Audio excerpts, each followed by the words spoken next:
デザインについては、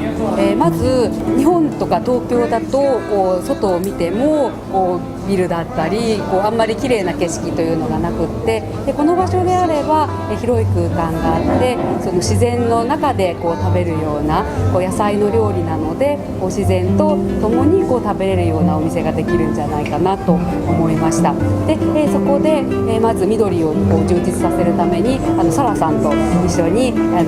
ちらを組み立てていくことになりまして、でそこで東京の例えば表参道とかおしゃれなところでこういった水の循環システム、お花屋さんがやっている喫茶店とかが流行っていて、そこもちょっと参考にさせていただきながら、こういった植物と一緒に食事ができるところというものを作りました。で植物はやはり生きているので空気をきれいにしてくれたりとか、それから本当に例えば造花とかではなくって本物の植物というのはなんでしょうね、野菜と同じで一つ一つが命があって生きているものなので、その感じることですごく体にもいいし心にもいいというふうに思っています。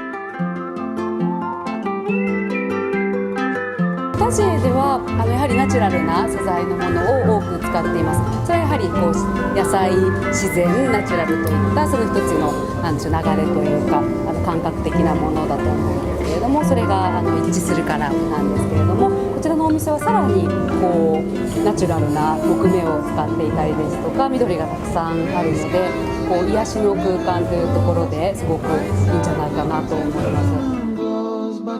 す。